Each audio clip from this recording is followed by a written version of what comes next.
तो सभी साथियों का स्वागत है आज के इस एपिसोड में और मैं हूं डॉक्टर अम्बरीश शुक्ल। चलिए आज हम चर्चा करते हैं कुछ और महत्वपूर्ण प्रश्नों की। भाषा विज्ञान पे 4 से 5 लेक्चर हम कर चुके हैं जिसमें लगभग सभी महत्वपूर्ण प्रश्नों की तरफ आपको ले गए हैं, किस तरह से प्रश्न बन सकते हैं और कुछ महत्वपूर्ण प्रश्न लेकर आया था। देखिए, अगर प्रश्नों की संख्या देखा जाए तो हो सकता है कि मैं 1 घंटे में आपको 100 प्रश्न करवा दूं, लेकिन ज़्यादातर प्रश्न रिपीटेड हों, पुराने हों, नए न हों। तो ज़्यादातर सवाल मैं ऐसे रखता हूं जो आप पहली बार देख रहे हो या अत्यंत महत्वपूर्ण हो। इस दृष्टिकोण से मैं आपकी तैयारी करवाता हूं। ठीक है, तो चलिए एक बार फटाफट सब लोग कमेंट कर दीजिए कि आप सबको आवाज मिल रही है।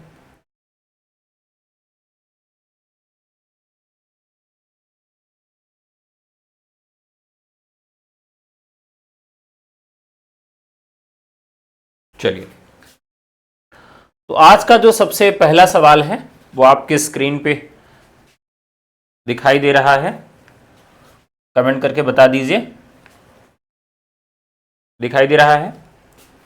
ठीक है, तो सबसे पहला सवाल है साथियों कि भाषा का उल्लेख संविधान के किस भाग में किया गया है? भाग 14, भाग 15, भाग 16, भाग 17। जितने लोग आए हैं फटाफट कमेंट करके बताएं। तो यहां पर जवाब आ रहा है भाग 17। संविधान के किस भाग में इसका उल्लेख किया गया है? यानी भाषा का उल्लेख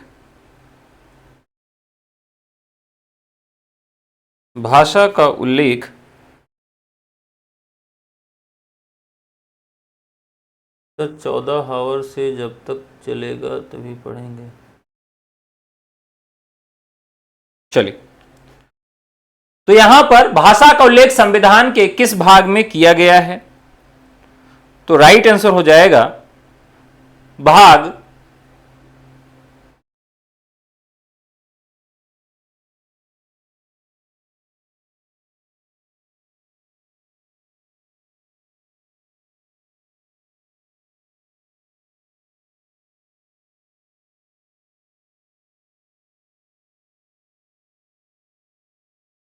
17।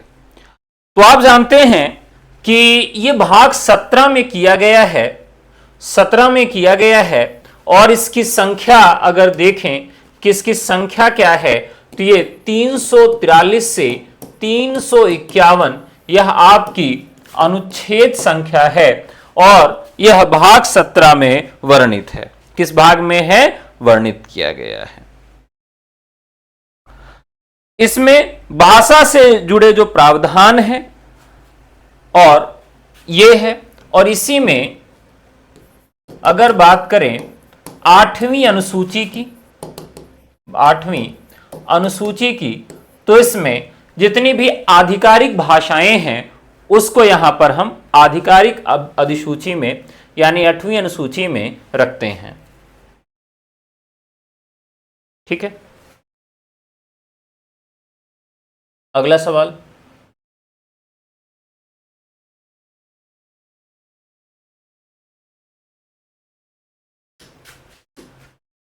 संविधान लागू होने के समय 8वीं अनुसूची में कितनी भाषाओं का उल्लेख किया गया था?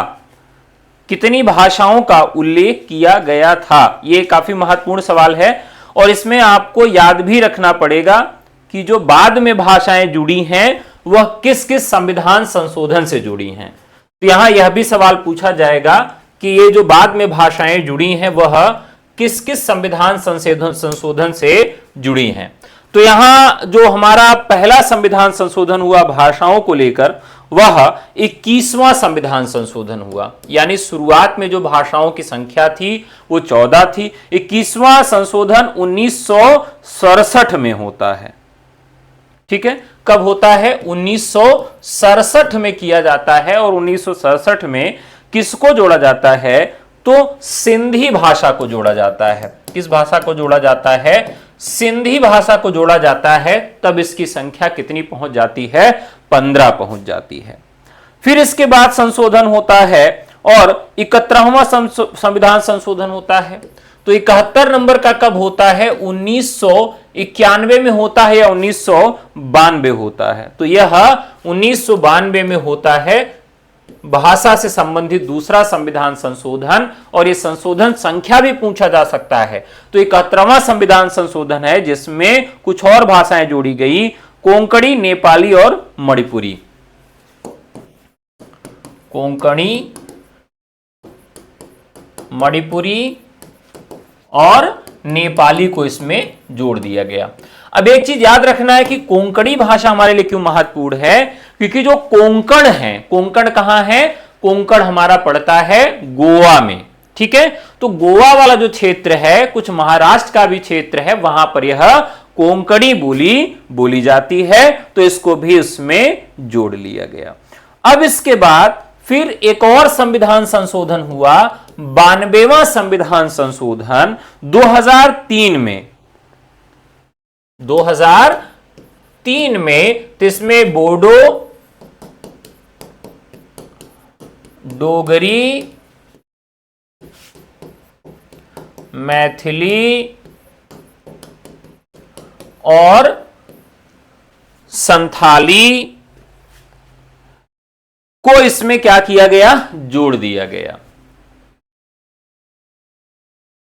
तो इस प्रकार से इनकी संख्या होकर कितनी हो गई? 22 हो गई।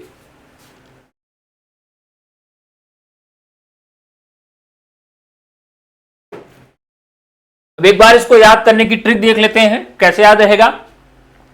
तो जो बाद में भाषाएं जुड़ी हैं इनको याद रखना होगा। पहला जो आया 21/1967, यानी जब यह बालिग हुआ। भाषाएं जब बालिग हुई तो बालिग होने की उम्र क्या है? 21 वर्ष है। तो 21 वर्ष की अवस्था में जब यह बालिग हुई तो इसने क्या कहा? भैया ऐसा है कि हम अब एक भाषा और चाहते हैं, और जोड़िए। तो उस समय सिंधी को जोड़ दिया गया। क्यों सिंधी को जोड़ा गया? क्योंकि हिंदी शब्द का जन्म ही सिंधु नदी से हुआ है, इसीलिए सबसे पहली भाषा जो जोड़ी गई वो सिंधी जोड़ी गई। कैसे याद रखेंगे? हिंदी का जन्म सबसे पहले जिस शब्द से हुआ है, जिस नदी के नाम से हुआ है, उसको सबसे पहले जोड़ा गया। और कब जोड़ा गया? जब ये युवावस्था में। युवा कब हुई? 21 वर्ष में। तो 21 वर्ष में इसको सिंधी से जोड़ दिया गया। फिर ध्यान रखिएगा कि 71वें संविधान संशोधन में कोंकणी, मणिपुरी और नेपाली। अब देखिए 71 साल की उम्र में बहुत सारे लोग कहां जाते हैं? गोवा घूमने जाते हैं, कोंकण, ठीक है, मणिपुर जाते हैं, और कहां जाते हैं? नेपाल घूमने जाते हैं। तो इस तरह से 71वें संविधान संशोधन में कोंकणी, मणिपुरी और नेपाली को जोड़ा गया। और सबसे अंत में 92वां संविधान संशोधन, तो जिसकी जन्मतिथि 92 है, याद रखिएगा, आपकी अगर जन्मतिथि 91, 92 उसके आसपास है, उससे कनेक्ट कर लीजिएगा। 92वां संविधान संशोधन में बोडो, डोगरी, मैथिली और संथाली को जोड़ दिया गया। ठीक है, तो इस तरीके से ये बाद में जो जोड़ी गई इसको याद रखना है। सबसे अंतिम संविधान संशोधन भाषा को लेकर कब हुआ? तो 2003 में होता है। कब हुआ? 2003 में होता है। और इसमें कितनी भाषाओं को जोड़ा गया? तो 4 भाषाओं को जोड़ा गया। ठीक है, तो इतना कम से कम आपको याद रखना है। इसके अलावा क्या याद रखना है? एक तो आपको याद रखना है हिंदी, दूसरा याद रखना है आपको मैथिली, संस्कृत, उर्दू और नेपाली। ये आपको 4 और याद रखना है। 1 2 3 4 5 5 भाषाएं आपको याद रखना है कि अगर कभी भी कंफ्यूजन हो तो आप इतना बता सकें कि ये 5 हैं। और इनके अलावा एक को याद रखना है अंग्रेजी। अंग्रेजी नहीं है तो जैसे पूछेगा, और इसमें भी कंफ्यूजन है, पूछेगा कि हिंदी में कुल कितनी भाषाएं हैं 8वीं अनुसूची में, तब तो 22। अगर पूछ लिया कि हिंदी में कितनी बोलियां हैं, तो हिंदी में अगर बोलियों की संख्या पूछेगा तो ऑप्शन आपका 17 या 18 रहेगा। अगर भाषाओं को पूछेगा तो वो 8वीं अनुसूची की बात कर रहा है, और हिंदी के अंतर्गत पूछेगा तो 18 या 17 रहेगा। संविधान की किस अनुसूची में 22 भाषाओं का उल्लेख किया गया है? तो यह भी अभी हमने चर्चा किया, 8वीं अनुसूची। 21वां संविधान संशोधन द्वारा 8वीं अनुसूची में किस भाषा को जोड़ा गया? देख लीजिए, वही सवाल आ गया। हमने कैसे याद कराया था कि भाषाएं जब 21 वर्ष की हुई तो उन्होंने कहा भाई हिंदी का जिससे जन्म हुआ है उसका तो इसमें नामो निशान ही नहीं है, तो हमको जोड़िए इसको। तो वो क्या करते हैं, तो 21वां संविधान संशोधन 1967 में सबसे पहले सिंधी भाषा को जोड़ दिया जाता है। 71वें संविधान संशोधन द्वारा 8वीं अनुसूची में किस भाषा को जोड़ा गया, तो मैंने अभी भी बताया था कि अगर कोई व्यक्ति 71 साल का हो जाता है क्या कहता है, आओ राजा बीच पे फोटो खींचो मीच के, गाना था ना, गोवा के बीच पर, तो कहां जाता है, गोवा यानी कोंकणी, वहीं से मुड़पुर और फिर नेपाल, यानी गोवा कोंकणी मणिपुरी और नेपाली को हम इसमें ऐड कर देंगे कहां, 71वें संविधान संशोधन में। अभी अभी हम लोगों ने देखा था 71वें संविधान संशोधन में। 71वां संविधान संशोधन कब होता, 1992 में होता, तो इसकी डेट याद रखिएगा। ठीक है, आगे बढ़ते हैं। 92वां संविधान संशोधन द्वारा 8वीं अनुसूची में किस भाषा को जोड़ा गया, तो अभी भी हमने बताया था कि जब भी आपके उम्र की बात है, यानी आपका 1992 के आसपास अगर किसी का जन्म हुआ तो इससे कनेक्ट कर लेंगे कि 1992 में मैथिली, संथाली, डोगरी, बोडो, अब इन सब को जोड़ लिया गया किसमें, 1992 में। ठीक है, ये सॉरी 92वां संविधान संशोधन, और इसकी तिथि क्या थी, 2003 थी। क्या थी, 2003 में मैथिली, संथाली, डोगरी, बोडो इन सबको जोड़ लिया गया। संसद में प्रयोग की जाने वाली भाषा का उल्लेख संविधान के किस अनुच्छेद में है। अब याद रखिएगा कि मैंने आप सबको यह बहुत अच्छे से याद कराया है, अगर यह भूल गया तो समझो सब भूल गया। फटाफट बताइए।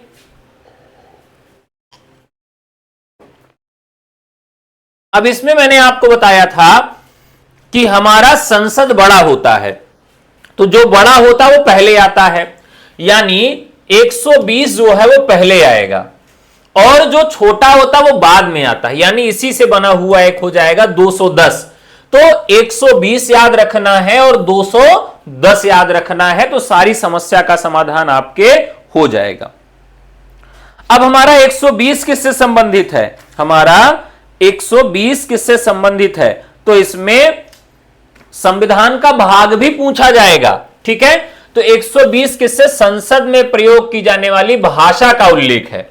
लेकिन अगर मान लीजिए यहां पर अनुच्छेद न पूछ के भाग पूछ लिया आपसे, क्या पूछ लिया आपसे, भाग पूछ लिया कि आप यह बताइए कि संसद में प्रयोग की जाने वाली भाषा की चर्चा संविधान के किस भाग में है, जैसे 17वें भाग में मैंने बताया था ना राजभाषा की, वैसे यहां पे अगर सवाल पूछ लेगा कि संसद में प्रयोग की जाने वाली भाषा को उल्लेख संविधान के किस भाग में है, तो भाग की अगर चर्चा करेगा तो भाग कितना होगा, 5 होगा।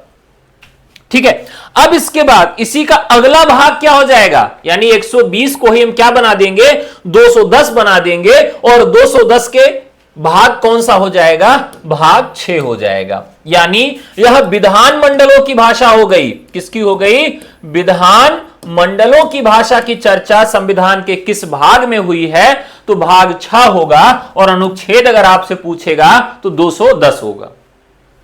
राज्य विधानमंडल में प्रयोग की जाने वाली भाषा का उल्लेख संविधान के किस अनुच्छेद में है, तो अभी अभी हम लोगों ने चर्चा किया था, एकदम इजीली याद करके रखिए।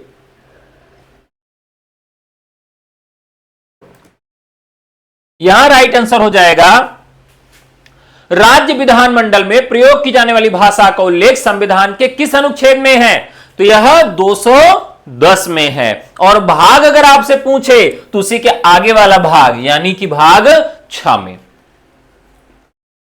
संविधान के किस अनुच्छेद में कहा गया है कि संघ की राजभाषा हिंदी और लिपि देवनागरी होगी, अंकों का रूप भारतीय अंकों का अंतरराष्ट्रीय रूप होगा।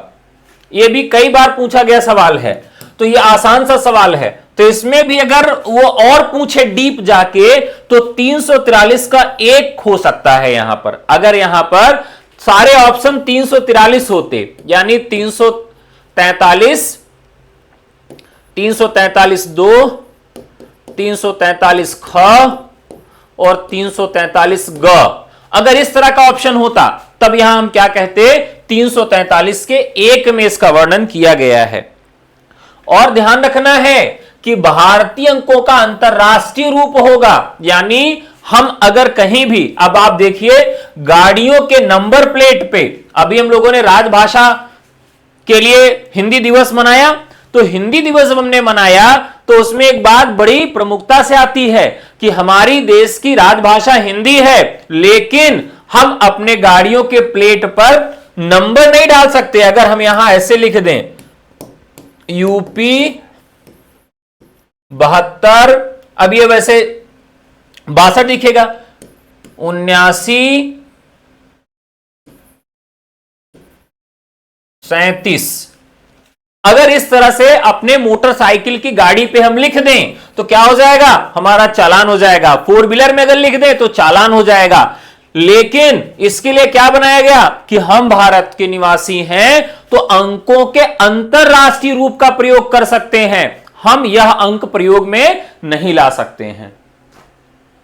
15 वर्ष अर्थात 1965 तक अंग्रेजी भाषा का प्रयोग किए जाते रहने की बात संविधान के किस अनुच्छेद में की गई है कि भैया ऐसा है कि 15 वर्ष तक हम जो है इसका प्रयोग करते रहेंगे, अंग्रेजी भाषा का प्रयोग, बताइए।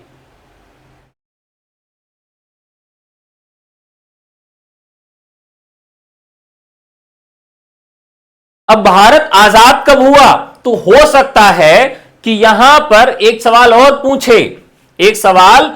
पूछे कि कितने वर्षों तक, तो यहां पर 15 वर्ष न देके सीधा 1965 दे दे कि 1965 तक अंग्रेजी भाषा का प्रयोग किया जाता रहेगा। तो यह हुआ कि भारत का संविधान 26 जनवरी 1950 को लागू हुआ। 1950 के बाद उन्होंने क्या कहा कि पहले 10 वर्ष तक हम कोई काम या उसके विषय में सोचेंगे भी नहीं, फिर अगले 5 साल तक इसका प्रयोग करके 15 वर्ष के बाद हम चाहेंगे तो इसमें परिवर्तन कर सकते हैं। यानी अगर 50 में 15 जोड़ देंगे तो 65 हो जाएगा, यानी 1965 तक हम अंग्रेजी का प्रयोग करते रहेंगे, इसमें हम कोई भी परिवर्तन नहीं लाएंगे।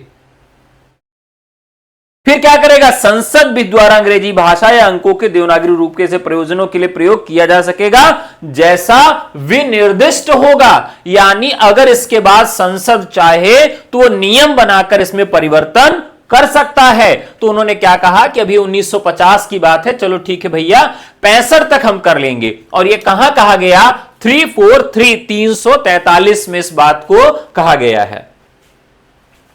एक चीज और आपको बता देता हूं, अभी 43 से मुझे याद आया, आप सबसे निवेदन है कि 1 से लेकर 100 तक जो गिनतियां हैं उसको शब्दों में आप जरूर याद कर लीजिएगा। शब्दों का मतलब यह है कि राजभाषा आयोग के अनुसार गिनतियां कैसे लिखी और पढ़ी जाती हैं, यह भी आपसे सवाल पूछा जाता है। अगला सवाल, हिंदी को राजभाषा का दर्जा कब मिला? 14 सितंबर 1949 को, और इसी दिन से भारत में हिंदी दिवस मनाने की परंपरा शुरू हुई। और अगर विश्व हिंदी दिवस की बात किया जाए तो 10 जनवरी को विश्व हिंदी दिवस मनाया जाता है। अगर इसी में एक सवाल और जोड़ दे कि मातृभाषा दिवस कब मनाया जाता है, तो क्या बताएंगे आप सब, कमेंट करके बताइए। मातृभाषा दिवस,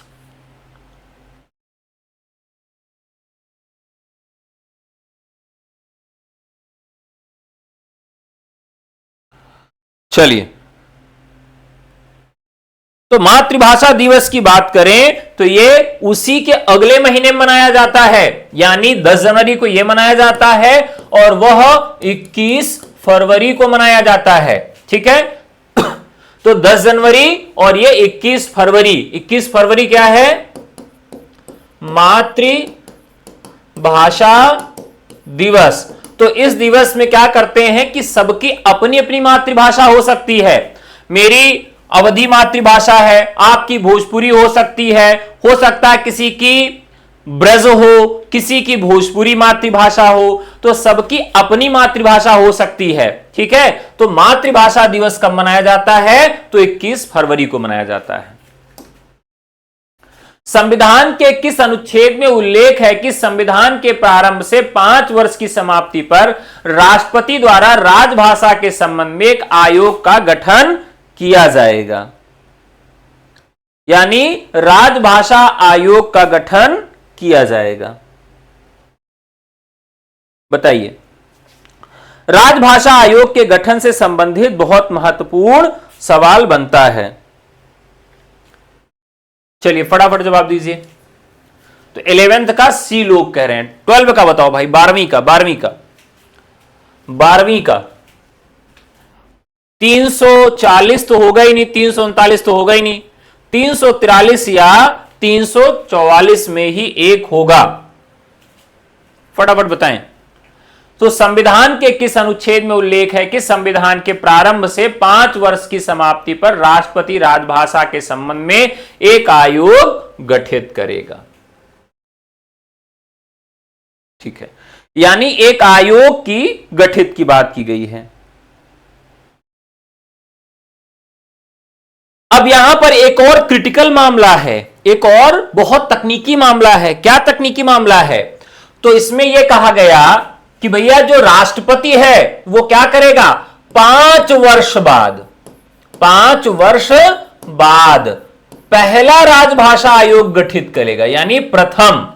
लेकिन पहले से दूसरे राजभाषा आयोग के गठन में कितना समय लगेगा? तो पहले से दूसरे में 10 वर्ष होगा। यानी पहले के लिए तो उन्होंने कह दिया कि भैया ठीक है 5 साल बाद हो जाएगा काम, लेकिन इसके बाद वाला जो उन्होंने कहा कि हम 5 वर्ष बाद नहीं, उसके बाद हर 10 वर्ष की समाप्ति पर, पहला 5 वर्ष की समाप्ति पर और दूसरा उसके बाद हर 10 वर्ष की समाप्ति पर हम एक आयोग के गठन की बात करते हैं। राजभाषा आयोग का गठन होगा।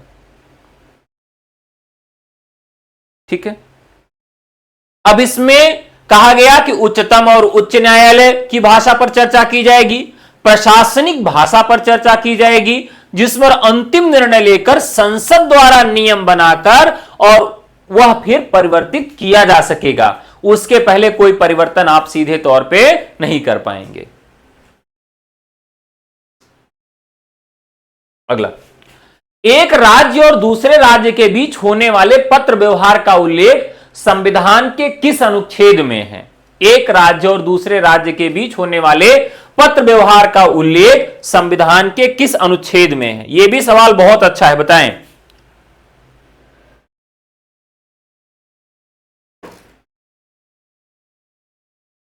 एक राज्य और दूसरे राज्य के बीच होने वाले पत्र व्यवहार, यानी एक राज्य दूसरे राज्य से पत्र व्यवहार का उल्लेख किस अनुच्छेद में है? चलिए,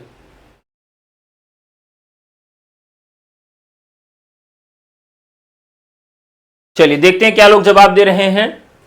344, अमृता कह रही 346, कल्पना कह रही है 344। मुझे लग रहा है पुराने सवाल का जवाब है। 346 में देखिए क्या है जवाब। तो यह क्या है कि 2 या 2 से अधिक राज्य यह करार करते हैं कि उन राज्यों के बीच पत्रादि की भाषा क्या होगी। तो 2 या 2 से अधिक राज्य अगर ये करार कर लें, 2 या 2 से अधिक राज्य अगर यह करार कर लें कि हमारे बीच में किस भाषा का प्रयोग होगा, किस भाषा का प्रयोग होगा। ठीक है।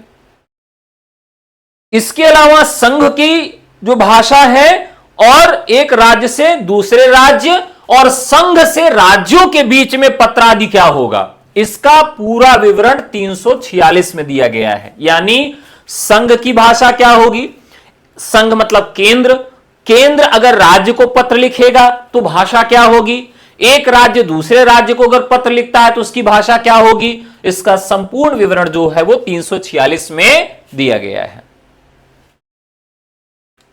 किसी राज्य द्वारा राज्य की दूसरी भाषा घोषित करने का उपबंध संविधान के किस अनुच्छेद में है? बताएं। यह बहुत महत्वपूर्ण सवाल है। इसका जो जवाब देगा गुरु कॉफी पिलाएंगे। फटाफट बताइए, बहुत बढ़िया सवाल है। अब जैसे आपके उत्तर प्रदेश में योगी जी की सरकार है, अब योगी जी ये कह दें कि भैया उत्तराखंड में जैसे सेकेंड लैंग्वेज संस्कृत है, तो मैं संस्कृत भाषा को उत्तर प्रदेश की दूसरी आधिकारिक भाषा घोषित कर रहा हूं।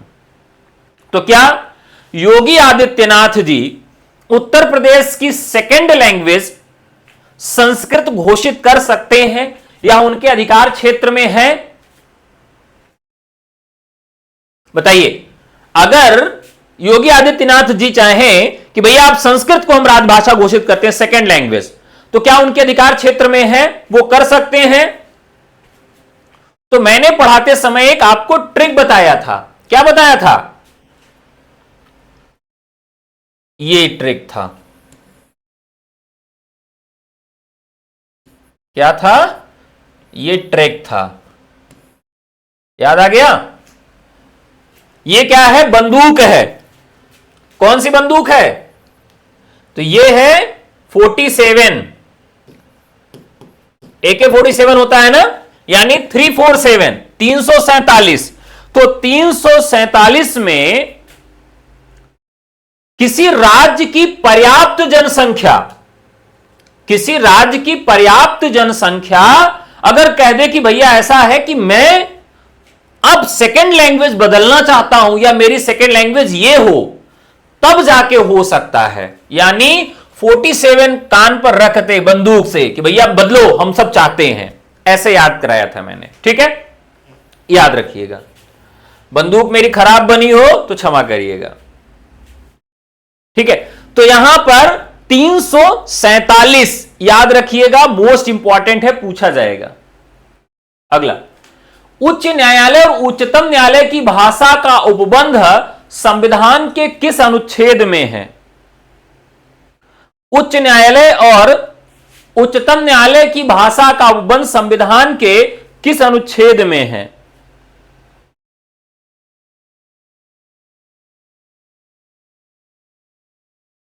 चलिए बताइए। ये वाला जो सवाल बता देगा फिर मजा आएगा। फटाफट देखते हैं कौन सही जवाब देता है।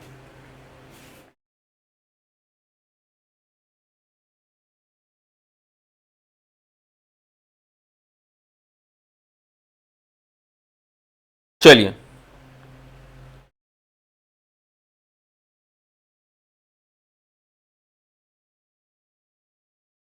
कौन जवाब दे रहा है?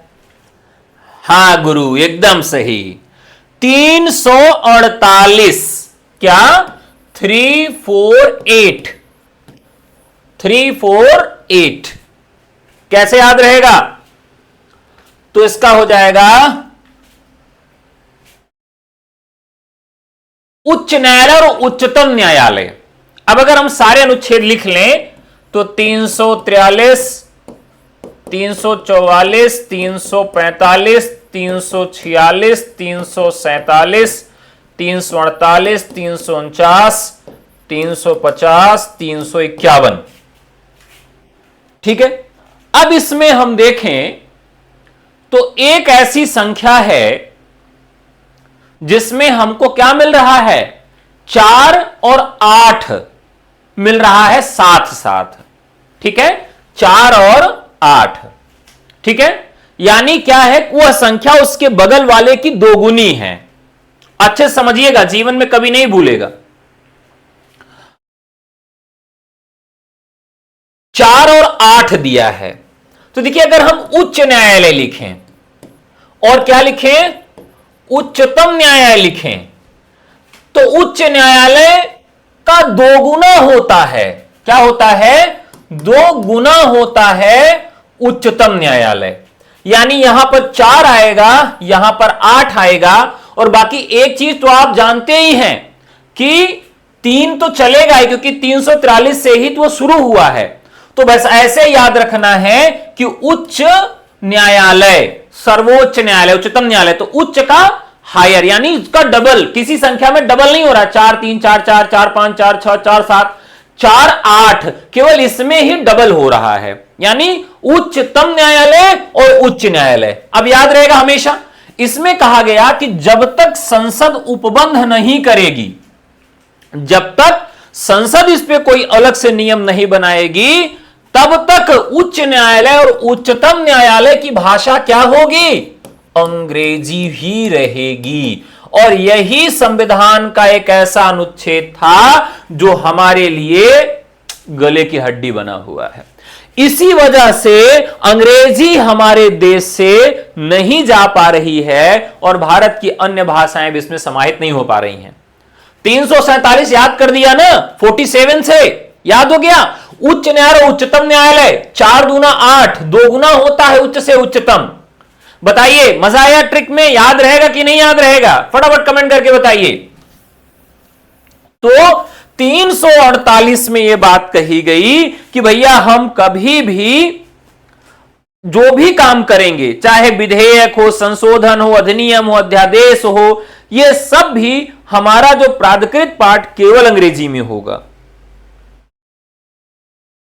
ठीक है, प्राधिकृत पाठ जो है वह क्या होगा, केवल अंग्रेजी में होगा। लेकिन लगा दिया गया कि अगर किसी राज्य का राज्यपाल अगर चाहे, क्या चाहे, राज्य का राज्यपाल अगर चाहता है तो क्या कहेगा, कहेगा ऐसा भैया कि हमारे यहां लोग को अंग्रेजी नहीं आती है, हम ये चाहते हैं कि हमारे यहां की जो डिग्रियां हैं, डिग्रियां वह किस भाषा में दी जाए, हिंदी में दी जाए। तो इसलिए आप देखिए कि उत्तर प्रदेश में बहुत सारे डिसीजन जो है वो अंग्रेजी के बजाय हिंदी में आ रहे हैं। किस में आ रहे हैं, हिंदी में आ रहे हैं। तो वही है, अगर राज्यपाल की पूर्व अनुमति मिल जाए तो क्या हो जाएगा, उसी की भाषा को हम परिवर्तित कर सकते हैं, यानी अंग्रेजी से बदल के दूसरा कुछ कर सकते हैं।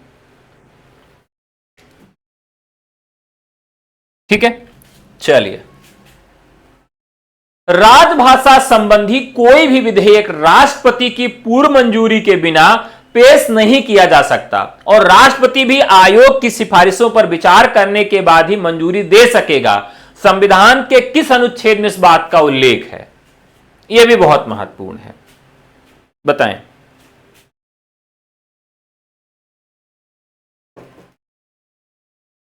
अब यहां पर क्या किया गया, राष्ट्रपति को तो आगे आगे बढ़ा दिया गया, लेकिन कहीं राष्ट्रपति भी निरंकुश न हो जाए।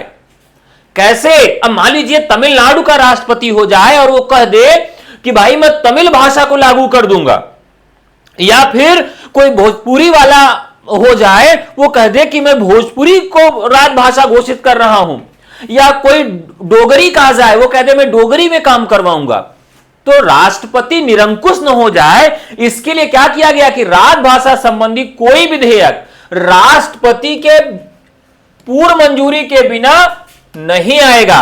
और लेकिन इसमें भी एक लगाया गया कि मंजूरी तो दोगे गुरु, लेकिन आयोग की सिफारिश पर विचार करने के बाद ही, अगर आयोग उस पर सिफारिश नहीं कर रहा है तब मंजूरी नहीं दे सकेगा। अब इसमें भी एक मतलब सारा चीज को जोड़ा गया एक साथ, यानी राष्ट्रपति क्या बनाएगा, राष्ट्रपति सबसे ऊपर हो गया, राष्ट्रपति क्या बनाएगा, आयोग बनाएगा, आयोग क्या करेगा, अपनी सिफारिश देगा, सिफारिश को ध्यान में रखते हुए उसको फिर से क्या किया जाएगा, विचार करने के लिए एक अलग और सिफारिश, एक और समिति बनेगी, और उस समिति पर विचार करने के बाद वो कहां जाएगा, संसद में जाएगा, और संसद क्या करेगा, उस पर विचार करेगा, फिर उसके बाद राष्ट्रपति क्या करेगा, उस पर साइन करेगा। यानी इतने तरीके से उसको घुमा दिया गया कि भैया कोई परिवर्तन नहीं हो पाएगा। और इसका एक और खामियाजा भुगतना पड़ रहा है कि जैसी स्थिति थी आज तक वैसी स्थिति है, उसमें कोई परिवर्तन नहीं किया गया। चलिए अब बताइए इसमें कौन सा होगा, क्या होगा। लोग जवाब दे रहे हैं 349, क्या जवाब दे रहे हैं, 349।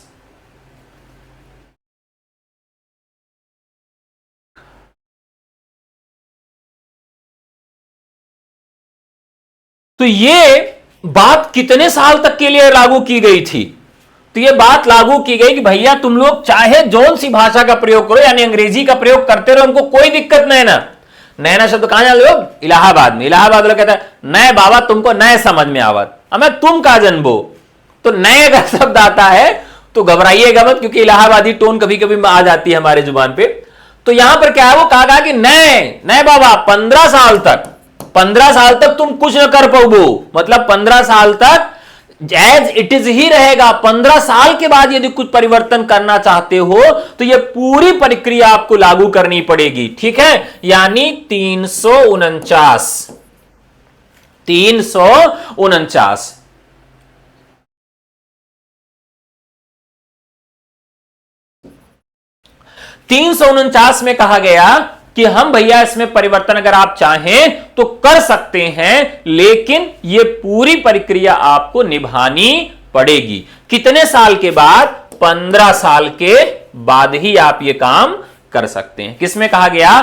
349 में कहा गया, ठीक है। अब इसको कैसे याद रखेंगे? तो हमने देखा था कि 348 उच्च न्यायालय और सर्वोच्च न्यायालय का था। अब कोई भाषा बदलवाने के लिए कहां गया? उच्च न्यायालय सर्वोच्च न्यायालय गया, ट्रिक है ये। तो अब उसको उच्च न्यायालय सर्वोच्च न्यायालय डपट दिया, भाग जाओ। तो कहां जाएगा वो जाएगा राष्ट्रपति के पास। और राष्ट्रपति कहां मिलेंगे? उसके बाद मिलेंगे, यानी यहां पर 48 के बाद 49 हो जाएगा। यानी 48 तो आपको याद है, उच्च न्यायालय सर्वोच्च न्यायालय ट्रिक से मैंने याद करा दिया। अब क्या करेगा वो? कोई व्यक्ति भाषा अपनी बदलवाना होगा तो कहां जाएगा? राष्ट्रपति के पास जाएगा, यानी उसके बाद जाएगा। पहले लोग सीधे राष्ट्रपति के पास नहीं जा सकते हैं।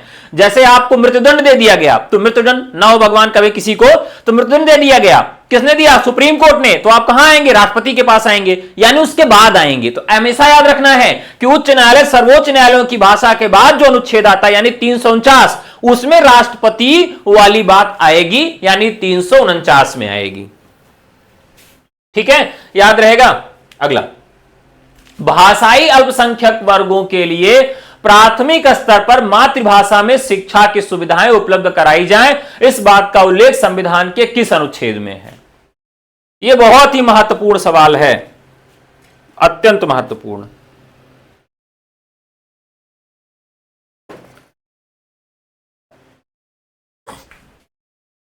योगी बाबा जब आए तो एक समय यह माहौल बन गया कि जितने भी मदरसे हैं सब बंद कर दिए जाएंगे, लेकिन यही एक अनुच्छेद है संविधान का जिससे हम क्या करते हैं कि भाषाई अल्पसंख्यक वर्गों के लिए कम से कम हम प्राथमिक स्तर तक मातृभाषा में शिक्षा देने का काम करेंगे। हम उसमें परिवर्तन नहीं कर सकते, उनका यह संवैधानिक राइट है, ठीक है। तो यहां पर जो पूरा मामला है समझिएगा कि भाषाई अल्पसंख्यक वर्गों के लिए प्राथमिक स्तर पर मातृभाषा में शिक्षा देने की सुविधाएं उपलब्ध कराई जाएं, इस बात का उल्लेख संविधान के किस अनुच्छेद में है? तो ये मोस्ट इंपॉर्टेंट अनुच्छेद है, इसको जरूर याद रखिएगा। बताइए किस अनुच्छेद में होगा?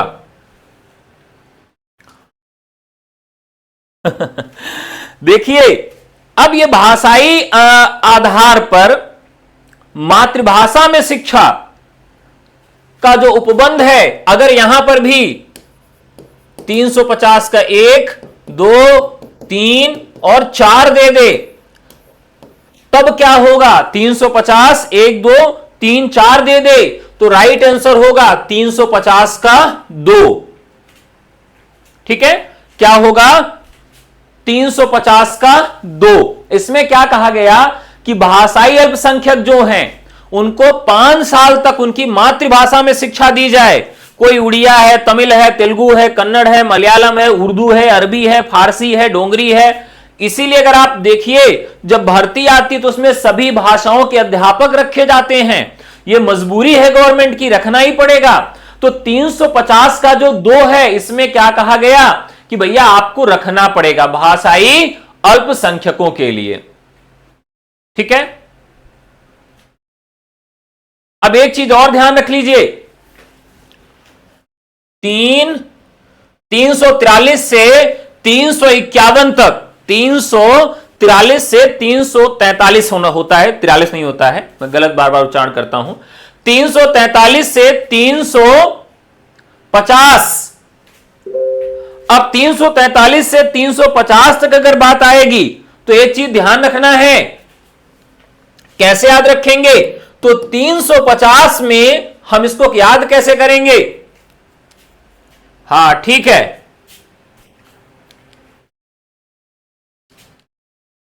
Very good.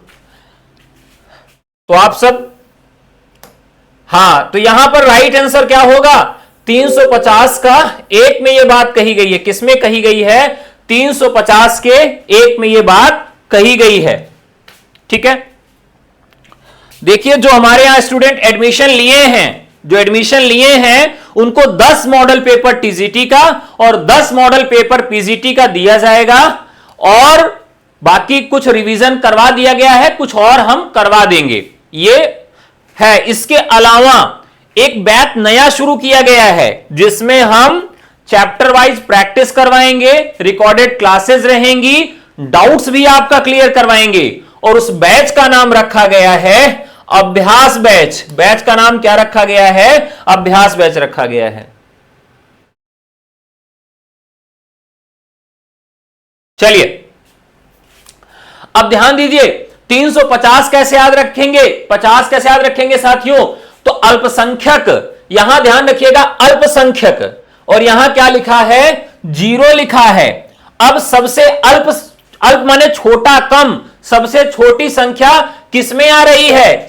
किसमें आ रही है? 350 में आ रही है। अगर 341, 42, 43, 44, 45, 46, 47, 48, 49, 50, 51, सबसे अंत में सबसे अल्प संख्या किसमें आ रही है? 50 में आ रही है। तो बस यही हमारा ट्रिक हो गया। जैसे मैंने 344, 348 याद कराया, 349 याद कराया, अब 350 याद करा रहा हूं कि अल्प संख्या सबसे कम संख्या किसके अंत में आती है? तो 350 में, यानी 0 सबसे अंत में केवल एक में ही आता है। तो कहीं भी अल्पसंख्यक वर्गों के प्राथमिक स्तर की मातृभाषा की बात की जाएगी तो आप 350 को ही याद रखेंगे। याद रहेगा कि नहीं याद रहेगा?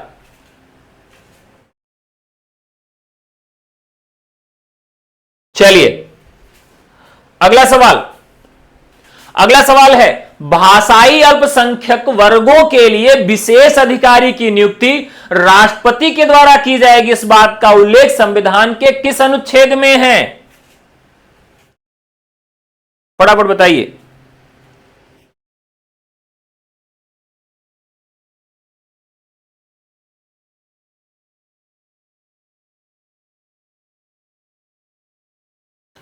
चलिए बहुत बढ़िया, बहुत बढ़िया। अब यहां पर फिर से देख लेते हैं, जो लोग 1 कह रहे हैं उनका भी सही है, जो 2 कह रहे हैं उनका भी सही है, लेकिन कैसे कैसे सही है? देखिए अब मान लीजिए मैं अल्पसंख्यक वर्ग हूं, मैं अल्पसंख्यक वर्ग हूं और मेरी मातृभाषा उर्दू है, मेरी मातृभाषा उर्दू है, तो मैं पहले में जाऊंगा, ठीक है। और तो लेकिन यहां पर कंडीशन क्या होगी? मातृभाषा की कंडीशन होगी। लेकिन दूसरा क्या है कि मैं अल्पसंख्यक हूं और मेरी भाषा फारसी है, लेकिन यह मेरी मातृभाषा नहीं है, तो हम सेकंड में जाएंगे। इसका यह मामला है, यानी है दोनों में ऐसे ही भाषा, तो यहां पर क्या है? वो अल्पसंख्यक की भाषा है और यहां वो मातृभाषा है, तो वो दोनों में ये कंडीशन हो सकती है। ठीक है, चलिए बढ़िया लगा, अच्छा लगा। तो दोनों में रहेगा, एटलीस्ट बात वही है, लेकिन पहले में हम किसको रखेंगे? पहले में मातृभाषा। कैसे याद रखेंगे? याद करा देते हैं। 350 का 1 और 350 का 2। अब देखिए सबसे पहले आप क्या बोलते हैं? मम्मी बोलते हैं, यानी मातृ बोलेंगे, और फिर क्या होगा? मम्मी कहेंगी चुप, कम बोला करो, यानी अल्प बोला करो।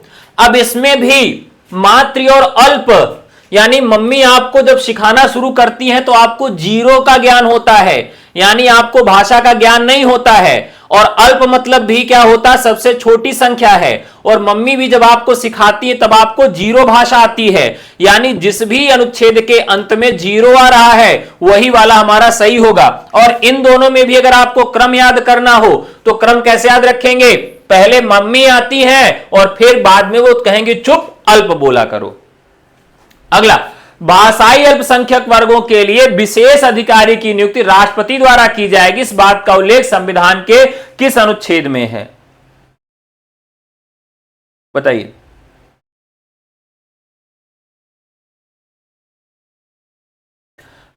भाषाई अल्पसंख्यक वर्गों के लिए विशेष अधिकारी की नियुक्ति राष्ट्रपति द्वारा की जाएगी।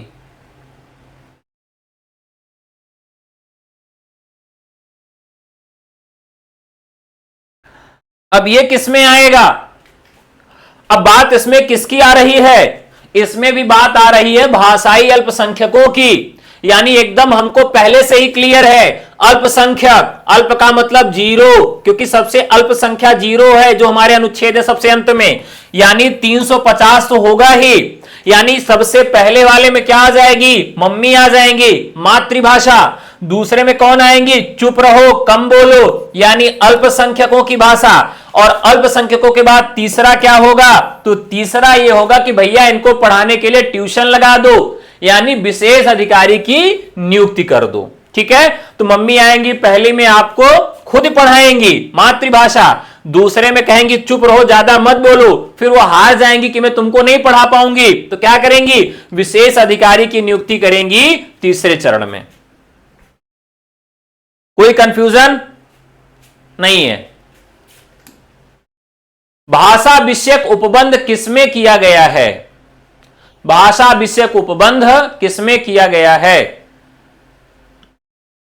बताएं। अनुच्छेद 120, अनुच्छेद 210, 8वीं अनुसूची, अनुच्छेद 343 से 351 और उपयुक्त सभी।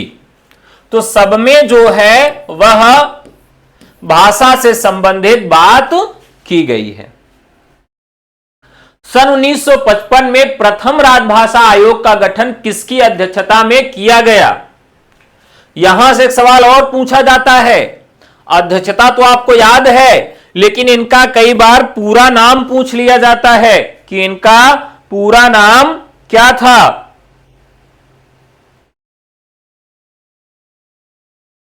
बताएं। तो इनका नाम था बाल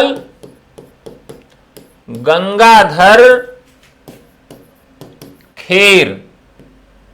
एक बार मेरा मित्र पेपर देने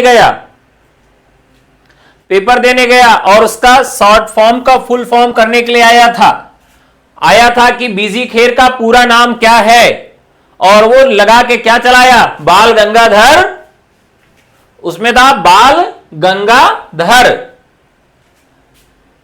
गंगाधर तिलक, और एक था बाल गंगाधर खेर। कहा भाई मैं बाल गंगाधर तिलक लगा के आ गया हूं। तो ध्यान रखना है कि बीजी खेर का मतलब है बाल गंगाधर खेर। सन 1957 में संसदीय राजभाषा समिति का गठन किसकी अध्यक्षता में किया गया। संसदीय राजभाषा समिति का गठन किसकी अध्यक्षता में किया गया। तो यहां पर भी पूछा जाएगा, गोविंद बल्लभ पंत।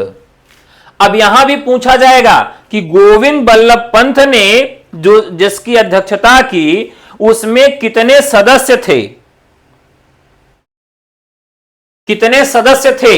तो सदस्य जरूर याद रखिएगा, इसमें कुल सदस्य थे 30, लेकिन इसके पहले जो बीजी खेर वाला था, बीजी खेर वाले में कितने सदस्य थे, तो इसमें सदस्य थे गुरु 21। तो कैसे याद रखेंगे कि पहले जो काम होता है उसकी संख्या को बड़ा शुभ रखा जाता है, विषम रखा जाता है। तो 21 था, यानी बीजी खेर वाला जो ग्रुप था उस समिति में 21 लोग थे, और गोविंद बल्लभ पंत वाले में 30 लोग थे। और इस 30 में भी क्या किया गया, लोकसभा और राज्यसभा के मिलाकर किया गया। तो लोकसभा के 20 और राज्यसभा के 10 लोगों को जोड़कर यहां पर यह काम किया गया। अब एक सवाल यहां से और पूछेगा कि इसकी क्या आवश्यकता पड़ी, इसकी क्या आवश्यकता पड़ी और इसने अपना सुझाव कब दिया।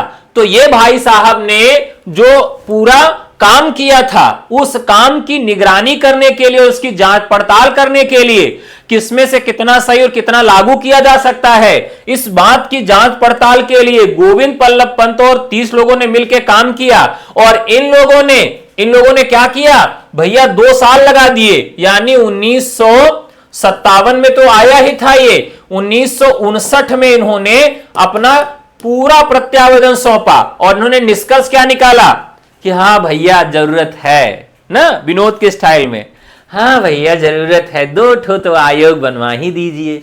तो इन्होंने ऐसे सुरती मलते हुए कहा होगा कि हाँ हमको तो लग रहा है भैया कि 2 ठो आयोग की जरूरत है। यानी इसकी प्रक्रिया कब शुरू हुई, 55 में शुरू हुई और 2 आयोगों की आवश्यकता है। यह सिद्ध होते होते कितना साल लग गया, 4 साल लग गया। 4 साल बाद यह कहा गया कि हाँ भैया 2 ठो आयोग अगर बन जाता तो काम हो जाता। यानी 2 अस्थाई आयोगों का सुझाव किसने दिया, तो 2 अस्थाई आयोगों का सुझाव संयुक्त संसदीय समिति ने दिया। 2 अस्थाई आयोगों का सुझाव पूछेगा कि 2 अस्थाई आयोगों का सुझाव किसने दिया, तो 2 अस्थाई आयोगों का सुझाव किसने दिया, 1959 में किसने दिया, तो गोविंद बल्लभ पंत की संयुक्त संसदीय समिति ने यह सुझाव दिया कि भैया आवश्यकता है 2 ठो बनवा दीजिए। ठीक है। प्रथम राजभाषा आयोग और संसदीय राजभाषा समिति का गठन संविधान के किस अनुच्छेद के तहत किया गया। प्रथम राजभाषा आयोग और संसदीय राजभाषा समिति का गठन संविधान के किस अनुच्छेद के तहत किया गया था। अब अगर यहां से कोई सवाल गलत हुआ, पेपर में आया, तो गुरु घर पे जाएंगे, लट्ठा लेकर मारेंगे बहुत ज्यादा आप लोगों को। ये सारे सवाल मजाक मजाक में हम लोग याद कर ले रहे हैं कि इसमें से कभी सवाल आए और 100% एक सवाल पूछा जाना है, कोई रोक नहीं सकता है। वो एक लोग कहते हैं ना कि किसी के माई के लाल की हिम्मत नहीं है, तो मैं कह दूंगा किसी के माई के लाल की हिम्मत नहीं कि एक सवाल इसमें से न दे, एक सवाल यहां से जरूर पूछा जाएगा। तो यहां पर प्रथम राजभाषा आयोग और संसदीय राजभाषा समिति का गठन संविधान के किस अनुच्छेद के तहत किया गया है, बताएं। तो 22 का ड।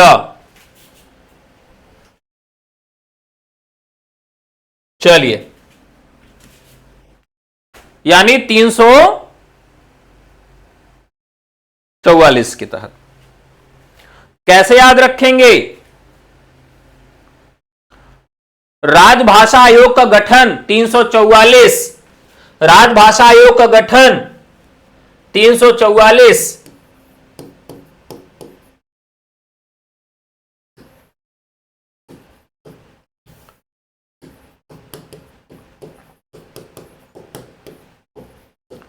राजभाषा आयोग कैसे याद रखेंगे, 44।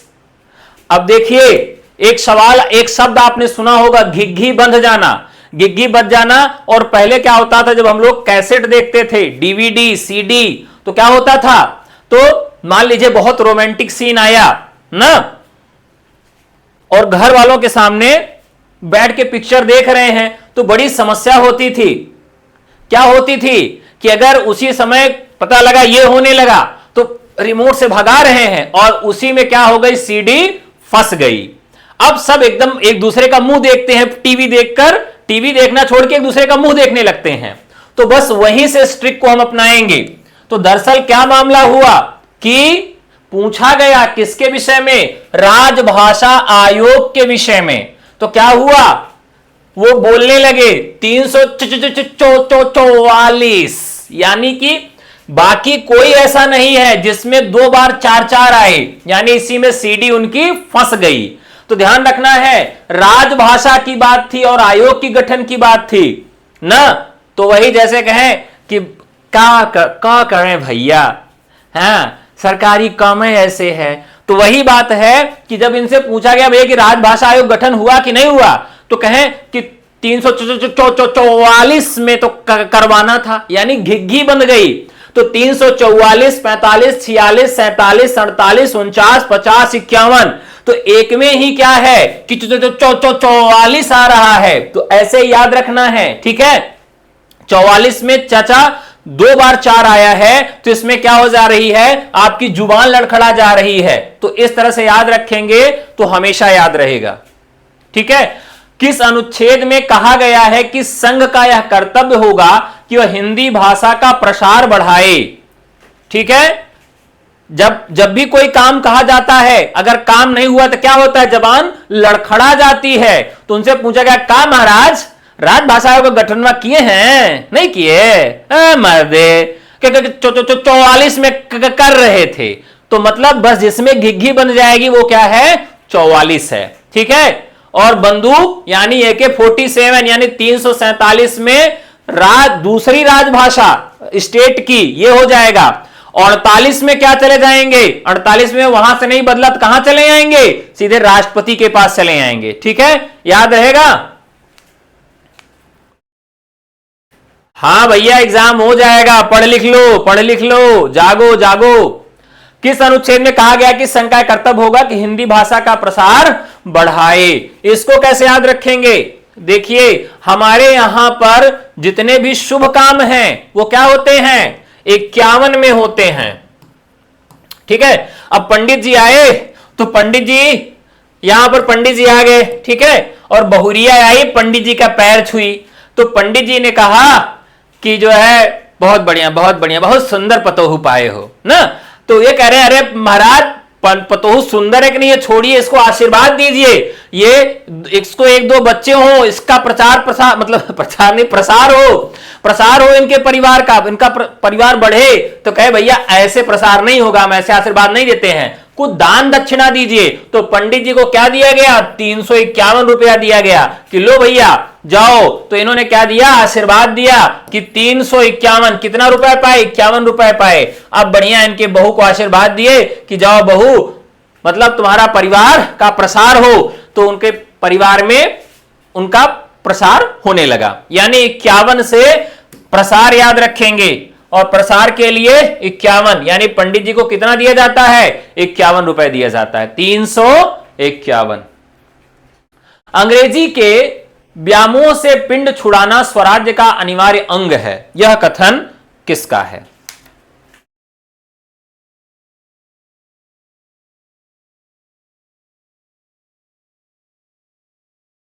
चलिए फटाफट बताइए, यह भी सवाल काफी महत्वपूर्ण है।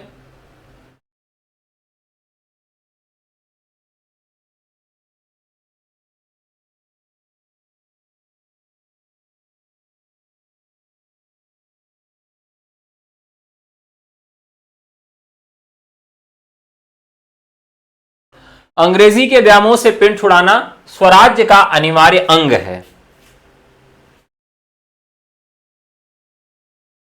फटाफट बताओ भाई, 24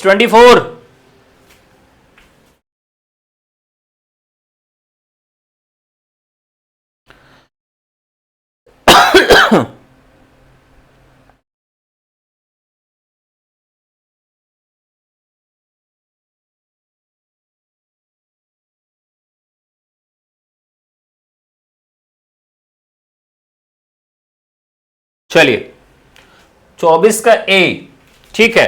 स्वराज की बात आ रही है, गांधी जी सन 1955 में गठित प्रथम राजभाषा आयोग में सदस्यों की कुल संख्या कितनी थी। तो मैंने अभी बताया कि जब पहल बार कोई काम होता है तो उसकी संख्या जो होती है बड़ी शुभ रखी जाती है, विषम, यानी 21। कितने सदस्य थे, 21। किस वाले में, बीजी खेर वाले में। राजभाषा अधिनियम 1963 में कुल कितनी धाराएं हैं। वाह गुरु, बहुत बढ़िया सवाल। तो राजभाषा अधिनियम 1963 में कुल कितनी धाराएं हैं, तो इसमें 63 में कुल कितनी धाराएं हैं, तो इसको याद रखिएगा कैसे याद रखेंगे? 9 में 63 से भाग करिए, कितना आएगा? 963।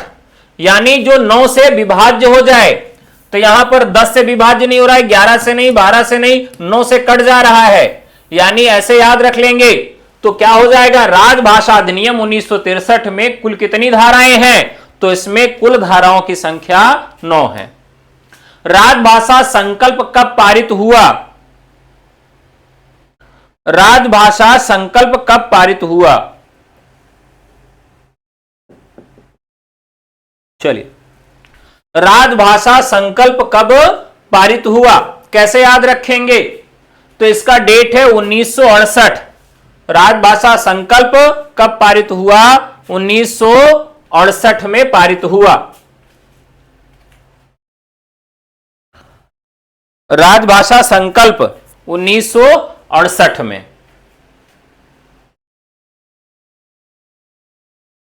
ठीक है, ये बहुत महत्वपूर्ण है, इसे याद रखिएगा। अगला, राजभाषा नियम कब बना? राजभाषा नियम कब बना? तो राजभाषा नियम कब बनता है? 1976 में।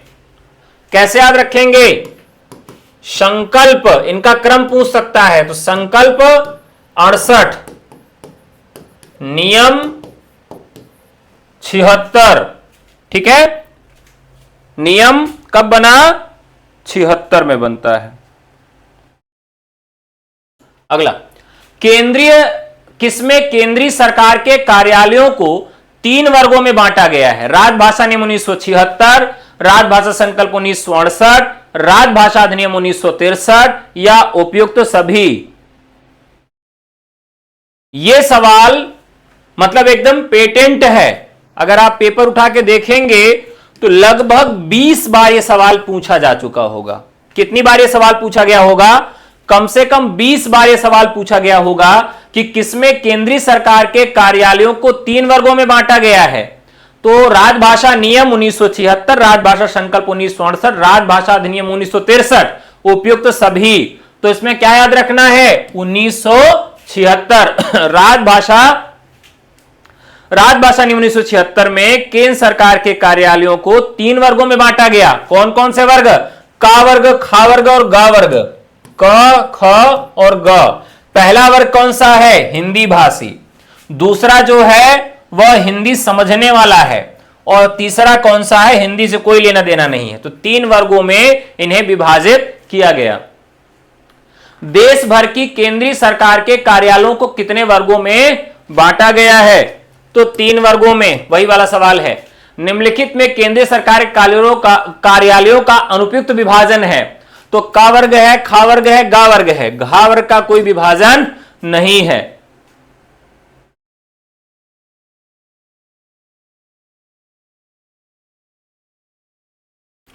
कावर के क्षेत्र में कौन से राज्य आते हैं? तो कावर के क्षेत्र में जितने हिंदी भाषी राज्य हैं, हिंदी भाषी राज्य हैं, कितने? कई बार संख्या पूछ लेगा। उत्तर प्रदेश, मध्य प्रदेश, राजस्थान, बिहार, हिमाचल, हरियाणा और दिल्ली। तो पहले वाले में संख्या पूछ लेता है कि कितनी संख्या है, तो इनकी संख्या 7 दी गई है। कावर के क्षेत्र में कौन कौन से आएंगे? तो हम यात्रा करते हैं, आपको ले चलते हैं कहां? नदिया के पार। सबसे पहले क्या आएगा गुरु? मध्य प्रदेश। मध्य प्रदेश से थोड़ा सा पहले और उसके बगल ही मार लेते हैं, क्या जाता है? झारखंड आ जाता है। झारखंड आएगा। झारखंड से थोड़ा सा और आगे बढ़ेंगे तो हमारा क्या आ जाएगा? उत्तर प्रदेश। उत्तर प्रदेश। उत्तर प्रदेश से और आगे बढ़ेंगे दिल्ली। दिल्ली से और आगे बढ़ेंगे राजस्थान। अब इसी दिल्ली और राजस्थान के बगल क्या है? हिमाचल। ठीक है, कितना हुआ? 1 2 3 4 5 6। एक और छूट रहा है, कौन सा आएगा बताइए? एक आपका सबसे प्यारा प्रदेश छूट रहा है, बबुआ। तो हमारा उत्तर प्रदेश से ही लगा हुआ एक क्षेत्र छूट रहा है जो झारखंड से भी मिलता है। कौन सा क्षेत्र है? बिहार। तो हम मध्य प्रदेश, झारखंड, बिहार, उत्तर प्रदेश, दिल्ली, राजस्थान, हिमाचल प्रदेश अगर पूछ ले कि दिशा के आधार पर इनका अनुक्रम भी पूछ ले तब भी आप तैयार रहिएगा। सबसे पहले क्या आएगा? मध्य प्रदेश, या हो सकता है कि पहले झारखंड आ जाएगा, झारखंड, मध्य प्रदेश, मध्य प्रदेश के बाद फिर उत्तर प्रदेश, इसी से जुड़ा हुआ बिहार कर सकते हैं, फिर दिल्ली, फिर राजस्थान, फिर हिमाचल। ख वर्ग के क्षेत्र में कौन से राज्य आते हैं? पंजाब, गुजरात, महाराष्ट्र, केंद्र शासित चंडीगढ़, अंडमान निकोबार, द्वीप समूह या उपयुक्त में से सभी। तो इसमें क्या है कि सभी आ जाते हैं। क्या आ जाते हैं? सभी आ जाते हैं। ख वर्ग के क्षेत्र में कौन से राज्य आएंगे? तो इनका कौन सी भाषिक नीति का प्रयोग किया जाएगा? तो इसमें द्विभाषिक नीति का प्रयोग किया जाएगा। कौन सी नीति? द्विभाषिक नीति का प्रयोग किया जाएगा। यानी इनके पत्र एक तो अंग्रेजी में रहेंगे और दूसरे हिंदी में रहेंगे, या वहां की फर्स्ट लैंग्वेज में रहेंगे, हिंदी में रहेंगे। इस तरह से कुछ भी वो कर सकते हैं। ग वर्ग के क्षेत्र में, ग वर्ग के क्षेत्र में कौन कौन से आएंगे? तो पश्चिम बंगाल, उड़ीसा, उत्तर पूर्वी क्षेत्र, द्रविड़ भाषी क्षेत्र और उपयुक्त सभी, यानी इनमें सब आ जाएंगे। साहित्य अकादमी की स्थापना कब हुई? वाह गुरु, बहुत बढ़िया सवाल। साहित्य अकादमी की स्थापना कब हुई?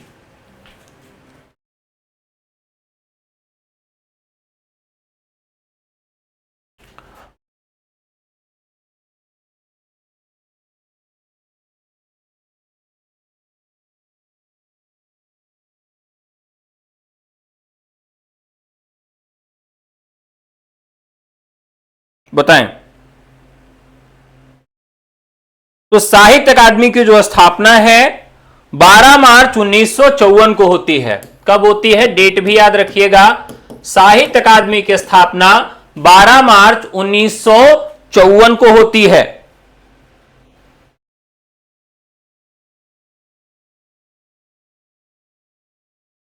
ठीक है।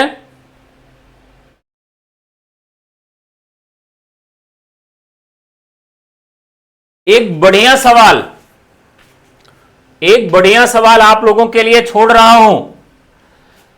कल तक इसका जवाब ढूंढ के दीजिएगा। अभी एकाएक दिमाग में आ गया।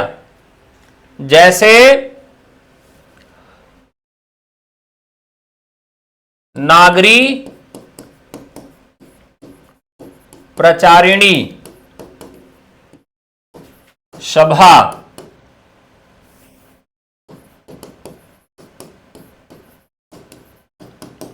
काशी। ध्यान से सवाल देखिएगा। नागरी प्रचारिणी सभा काशी, इसका जवाब दूंगा नहीं। किस विदेशी संस्था के तर्ज पर बनाई गई थी?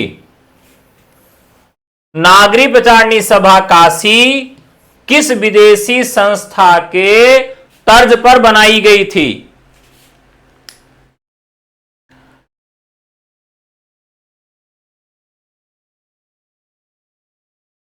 कोई जानता है?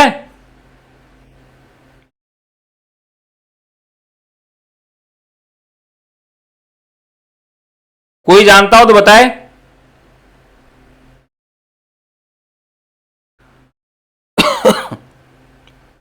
अब तो आप जानते हैं कि 3 स्टूडेंट्स थे, 3 विद्यार्थी थे जिन्होंने मिलकर इसको बना दिया था।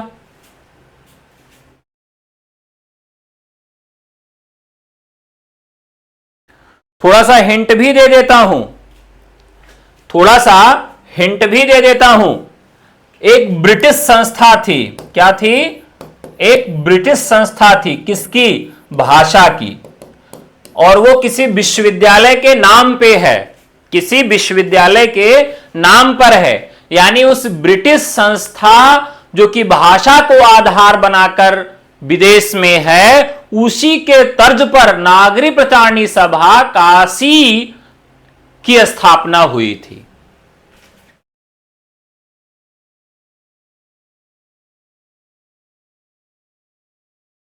चलिए, तो यहां पर क्या हुआ? साहित्य अकादमी की स्थापना 1954 में हुई। कब हुई? 1954 में। क्वींस कॉलेज नहीं, 1954 में हुई, इसको याद रखना है, मोस्ट इंपॉर्टेंट है। नेशनल बुक ट्रस्ट की स्थापना कब हुई, यानी NBT, national book trust.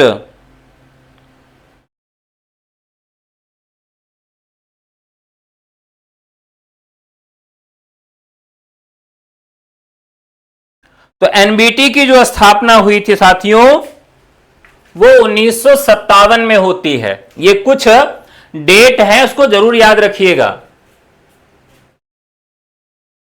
Harvard विश्वविद्यालय नहीं है।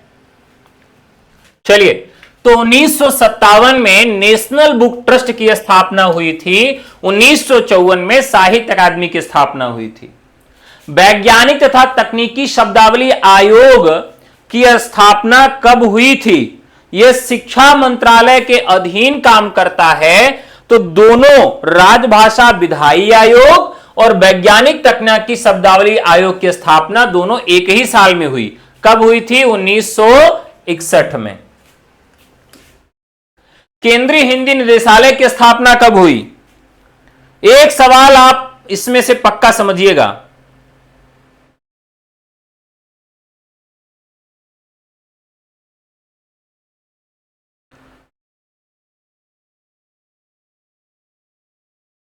तो केंद्रीय हिंदी निदेशालय की स्थापना 1 मार्च 1960 को हुई। कब हुई? 1 मार्च 1960 को हुई। केंद्रीय हिंदी निदेशालय की स्थापना कब हुई? तो 1 मार्च 1960 को हुई। डेट जितनी भी बता रहा हूं सब नोट कर लेना भाई। केंद्रीय अनुवाद ब्यूरो की स्थापना कब हुई? केंद्रीय अनुवाद ब्यूरो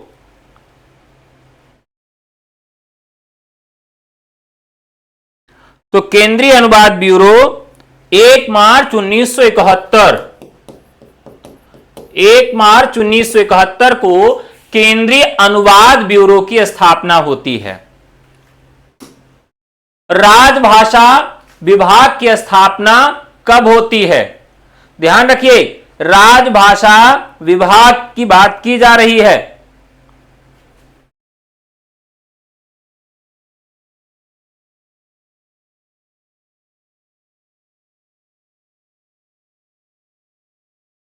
तो राजभाषा विभाग की स्थापना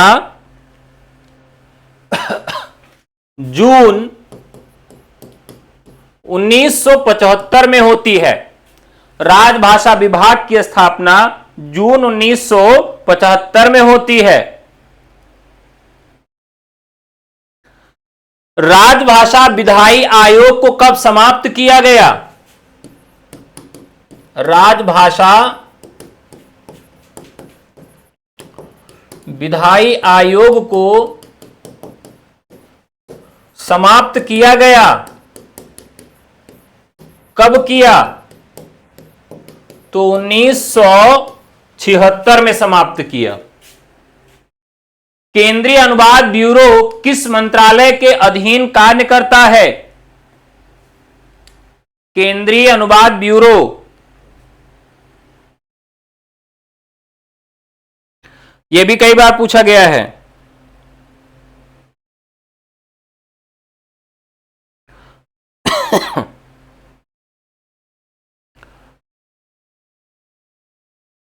तो ये भारत सरकार के राजभाषा विभाग और गृह मंत्रालय,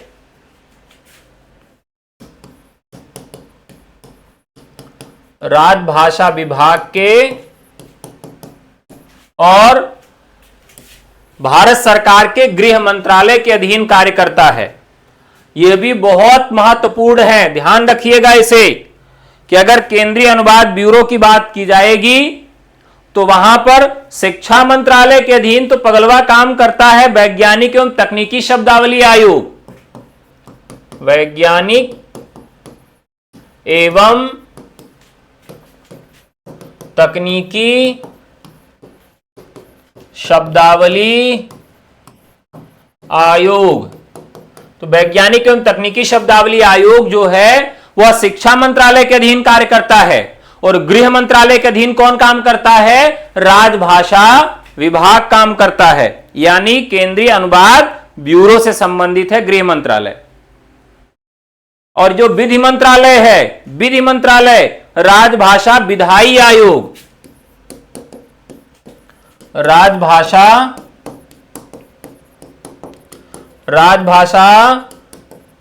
विधायी आयोग से संबंधित है।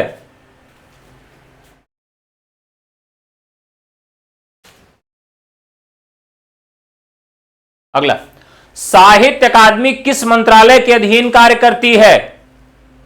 साहित्य अकादमी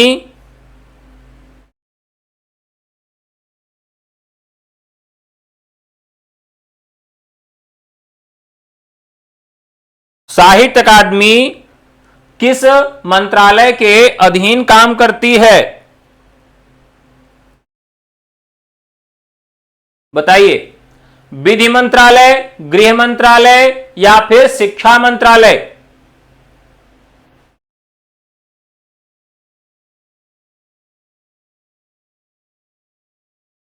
बताइए। तो दरअसल यहां पर यह थोड़ा सा सवाल गलत है। गृह मंत्रालय के ही स्वायत्त संस्था है।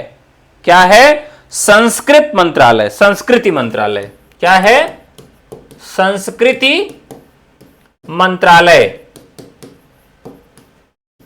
एक स्वायत्त संस्था है।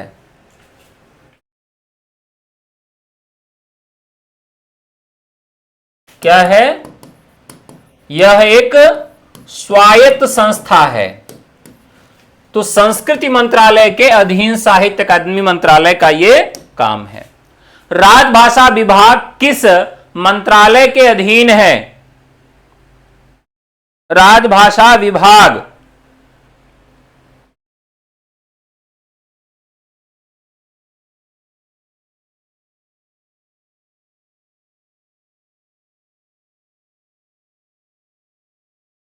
तो यह जो है राजभाषा, देखिए कभी भी जब भारत में भाषाओं को लेकर विवाद उत्पन्न होता है तो उस पर किसका बयान आता है? गृह मंत्री का आता है। ठीक है, तो इसको कैसे याद रखेंगे? राजभाषा विभाग किस मंत्रालय के अधीन कार्य करता है? तो गृह मंत्रालय के। नेशनल बुक ट्रस्ट किस मंत्रालय के अधीन है? नेशनल बुक ट्रस्ट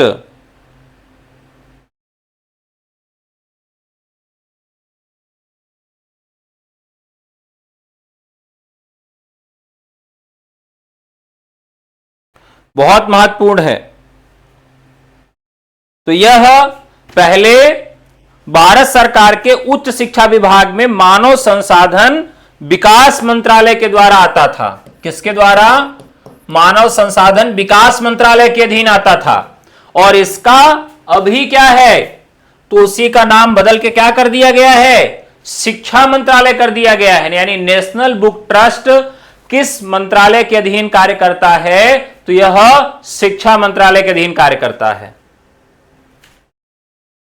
वैज्ञानिक तथा तकनीकी शब्दावली आयोग किस मंत्रालय के अधीन कार्य करता है? अभी बताया 1961 में आता है और यह शिक्षा मंत्रालय के अधीन कार्य करता है। अमीर खुसरो अपनी किस रचना में हिंदवी शब्द 30 बार और हिंदी शब्द 5 बार देसी भाषा के लिए प्रयुक्त किए हैं? यह क्वेश्चन ऑफ द डे है। यह क्वेश्चन ऑफ द डे है कि अमीर खुसरो अपनी किस रचना में हिंदवी शब्द 30 बार और हिंदी शब्द 5 बार देसी भाषा के लिए प्रयोग किए हैं? इसका जवाब कमेंट बॉक्स में आप सब देंगे। बहुत ही महत्वपूर्ण और एकदम नया ताजा छींटा मारा हुआ सवाल है। क्या सवाल है? अमीर खुसरो अपनी किस रचना में हिंदवी शब्द 30 बार और हिंदी शब्द 5 बार किस भाषा के लिए प्रयोग करते हैं? देसी भाषा के लिए प्रयोग करते हैं। हिंदी को आम बोलचाल की महाभाषा किसने कहा? हिंदी को आम बोलचाल की महाभाषा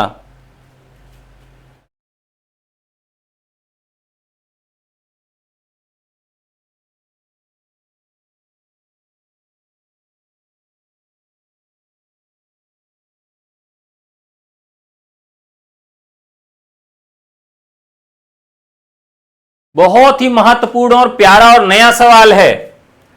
एक बार कमेंट करके बताइए सवाल अच्छे लग रहे हैं कि नहीं लग रहे हैं। सवाल की मुंह दिखाई कर रहे हैं घूंघट उठा उठा के, तो बताइए फटाफट सवाल अच्छे हैं कि नहीं है। तो हिंदी को आम बोलचाल की महाभाषा किसने कहा? तो राइट आंसर है जॉर्ज ग्रियर्सन। किसने कहा? George Grierson. हिंदी को आम बोलचाल की महाभाषा किसने कहा? George Grierson. राजभाषा से क्या अभिप्राय है? राजभाषा से क्या अभिप्राय है? सरकार की कार्यालयों की भाषा, राज्य में बोलचाल की भाषा, राष्ट्रभाषा, संविधान की भाषा। तो यह क्या है कि सरकार के कार्यालयों की भाषा यानी सेंट्रल गवर्नमेंट के जो ऑफिशियल लैंग्वेज है उसी का।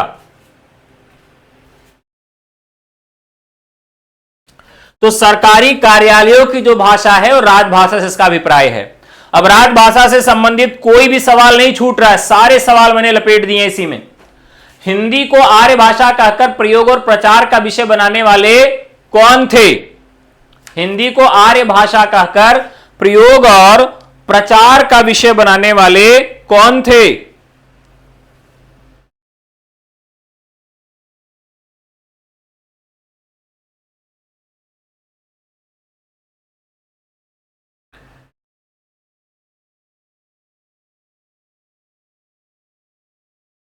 गुरु ये सवाल का जवाब अगर बताओगे तो अभी तुरंत एक रसगुल्ला खिलाएंगे।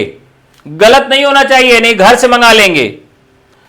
अगर ये गलत हो गया तो घर पे रसगुल्ला बना के मेरे घर पहुंचाना पड़ेगा। चलो भैया, जितना लोग गलत उत्तर दे रहे हैं फटाफट रसगुल्ला बना लें अपने घर पे, फास्ट चलें। अगर केवल सवाल का उत्तर चाहते हैं तो मैं फटाफट आपको बता दूं सारे सवाल का उत्तर। चलिए, तो यहां पर ज्यादातर लोगों को मुझे अपने घर पे रसगुल्ला बना के भिजवाना पड़ेगा। जितने लोग भी दयानंद सरस्वती कह रहे हैं वो सारे लोग गलत जवाब दे रहे हैं। प्रताप नारायण मिश्र हिंदी को आर्य भाषा कहकर प्रयोग और प्रचार का विषय बनाने वाले कौन हैं? तो वो राइट आंसर जाएगा प्रताप नारायण मिश्र। अरे यार, हम तो इनको सोचे ही नहीं थे कि ऐसा भी हो सकता है। अरे बनाना है चाहे ना आए, हम इसके जिम्मेदार थोड़ी हैं। चलिए आगे बढ़ते हैं। हिंदी को संघ की राजभाषा बनाने का जो प्रस्ताव संसद में पारित हुआ उसके प्रस्तावक कौन थे? बहुत बढ़िया सवाल है। चलिए, एकदम ताजा ताजा छींटा मारा हुआ सवाल। हिंदी को संविधान की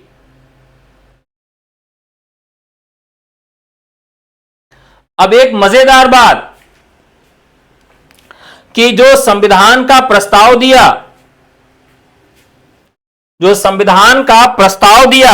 वो कोई भारतीय तो था लेकिन अहिंदी भाषी क्षेत्र से थे। इस वजह से इसको प्रस्ताव को स्वीकार ही करना पड़ा। तो नेहरू नहीं किए, टंडन नहीं किए, राजगोपालाचारी नहीं किए, गोपाल स्वामी अयंगर ने यह बात किया। संविधान सभा में प्रस्ताव प्रस्तुत किया गया और के मुंशी के साथ मिलकर प्रस्तुत किया गया था। मुंशी आयंगर फार्मूला इसको कहा जाता है। मुंशी आयंगर फार्मूला। अगर आपसे सवाल पूछा जाए कि मुंशी आयंगर फार्मूला किससे संबंधित है या राजभाषा में मुंशी आयंगर फार्मूला क्या है, तो मुंशी आयंगर फार्मूला जो है वह किससे संबंधित है? तो यह संघ की राजभाषा बनाने के लिए, यानी किसने तो मुख्य तौर पर प्रस्ताव किसने रखा था? तो गोपाल स्वामी अयंगर ने रखा था, लेकिन इनके साथ और कौन थे? तो वह कौन थे? के.एम. मुंशी थे। कौन थे? के.एम. मुंशी थे। ठीक है, सवाल कैसे लगे?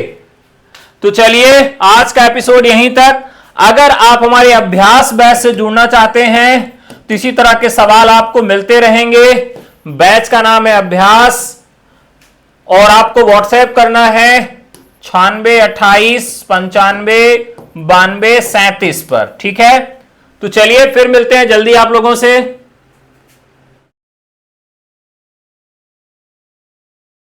ठीक है, कल मिलते हैं।